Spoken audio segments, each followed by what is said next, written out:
বিপদ থেকে মুক্ত হবেন কিভাবে? দেখেন ভাই আমার, আমরা অনেক সময় অনেক বিপদে পড়ে যাই, হঠাৎ করে বিপদে পড়ে যাই। বিপদে পড়ার আশঙ্কা ছিল না, কিন্তু বিপদে পড়ে গেছি, হঠাৎ বিপদে পড়ে গেছি। তখন আপনি কি দোয়া পড়বেন?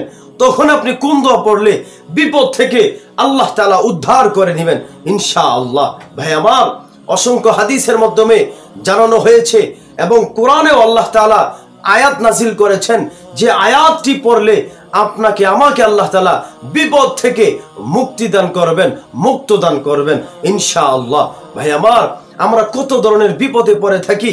দুনিয়ার যত ধরনের বিপদ আপদ রয়েছে, যত ধরনের বিপদ আছে, হঠাৎ করে আসুক আর এমনিতে আসুক, যেইভাবে বিপদ আসুক না কেন, আপনি যখন বিপদে পড়বেন তখন ওই দোয়াটা পড়লে, আল্লাহ কোরআনে যে আয়াত নাজিল করেছেন ওই আয়াতটি যদি আপনি পড়েন, তাহলে ইনশাআল্লাহ আল্লাহ আপনাকে বিপদ থেকে মুক্ত দান করবেন, বিপদ থেকে মুক্ত দান করে আপনাকে ওই বিপদ থেকে উঠিয়ে আনবেন ইনশাআল্লাহ।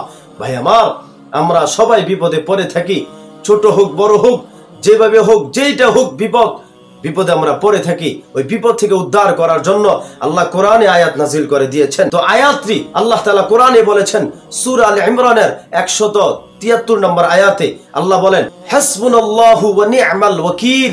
আমি আবারও বলছি, হাসবুনাল্লাহু ওয়া নি'মাল ওয়াকিল, হাসবুনাল্লাহু ওয়া নি'মাল ওয়াকিল। এই আয়াতটি যখন আপনি বিপদের সময় পড়বেন, ইনশাআল্লাহ আল্লাহ আপনাকে বিপদ থেকে উদ্ধার করে নেবেন। হঠাৎ বিপদ এসে পড়েছে, আপনি বুঝতেই পারেন নাই, হঠাৎ বিপদ এসে পড়েছে, এখন আপনি জবান দিয়ে পড়বেন, হাসবুনাল্লাহু ওয়া নি'মাল ওয়াকিল, হাসবুনাল্লাহু ওয়া নি'মাল ওয়াকিল। এই আয়াতটি, এই দোয়াটি যদি আপনি পড়তে পারেন, ইনশাআল্লাহ বিপদ থেকে উদ্ধার করে নেবেন আল্লাহ তাআলা। আল্লাহ আমাদের সবাইকে যত ধরনের বিপদ আপদ আছে, সমস্ত বিপদ আপদ থেকে আল্লাহ আমাদেরকে রক্ষা করুক, হেফাজতে রাখুক। আমিন।